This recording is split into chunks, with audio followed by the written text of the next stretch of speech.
Welcome to the Courage to Be podcast. I am your host, Tania Vasallo. Today I want to talk about the circle of life. It's still my birthday month. And if you listen to that birthday episode that was released on May 8th, you'll remember that I mentioned that my husband, my daughter, and I, we all kind of claim our birthday months because my daughter's birthday is in April, mine's in May, and my husband's is in June.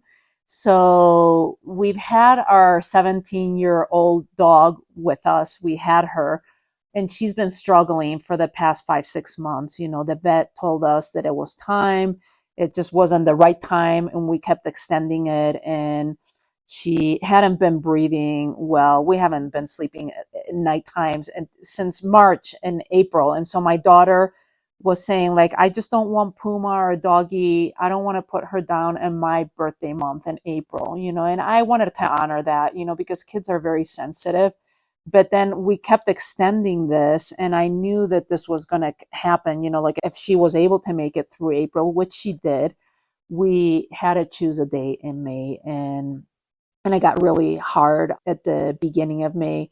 So we had to let her go and transition at the beginning of May, right before my birthday. And I know my daughter was very affected by that. She was like, oh, I really didn't want her to, like she felt like it was going to be much harder for me, because it was just a couple of days before my birthday.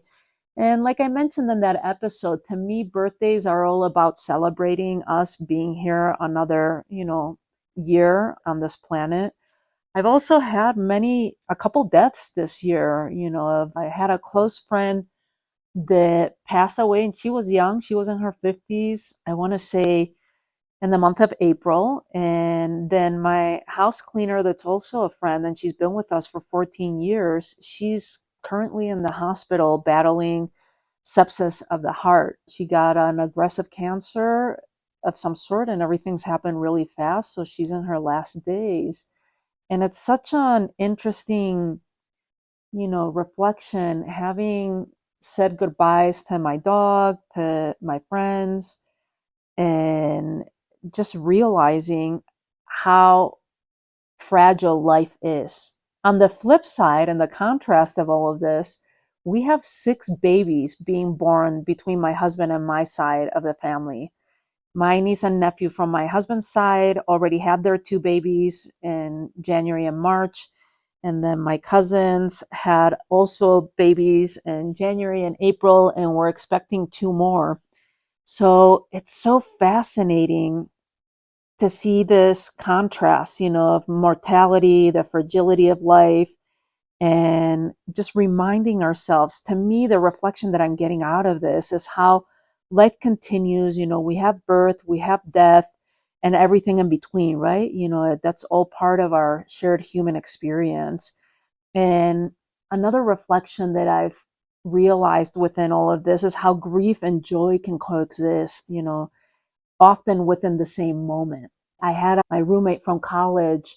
Her daughter was born the day that her mom had passed away a year or 2 before. I wasn't sure, but they shared the same date, so it's these moments that it makes you realize to be present, to honor every stage of the journey. And it's also a gentle reminder that we never know how much time we have with our loved ones. When I got the text from my house cleaner's daughter this past weekend saying that she's in the hospital and that she's got sepsis of the heart and they're giving her antibiotics to prolong her life, my daughter broke down because, we knew that we had our appointment with the vet for our dog to have her transition. Then our cleaning lady, Maria, our dear friend. And then, it's another close friend of ours, that's close to my daughter. He passed away, and he was also in his mid-50s this past November, so she kind of broke down of realizing, like, what's happening? Why are all these people leaving, and our animals and our pets and the people and animals that we love? It's a hard thing to live with and to, kind of wrap our heads around that, right? And especially explaining it to kids, that's even harder when death is present for a kid. You want to kind of spare them from that, but it is the way of life. Like with life, there's death, we can't go around it. So to me, the biggest reminder with all of this is don't assume that you have all this time left. I really encourage you, if you're listening to this, to reach out to someone that you love and just tell them that you love them, whether it's a family member, a friend. Sit a little bit longer with your pets and just caress them and hang out with them, because we just really never know, how much longer we have. And I just want to say thank you for being a listener and walking this journey with me. I'd love for you to reach out to someone that you love, share in the comments on YouTube, or send me a DM in Instagram, because we can't leave comments here. And just celebrate, honor those who came into this world and those that have already left too. And until our next episode, make sure to choose courage over comfort. Thanks for being with me, and I'll talk to you soon.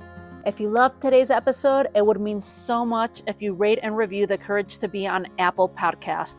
Not only does it help the show to grow, but it also gets you in the running for something amazing. Every month, I draw one lucky winner to receive a complimentary 7-night, 8-day vacation.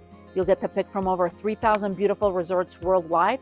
You just cover the taxes and fees like you would with a travel rewards. Airfare is not included.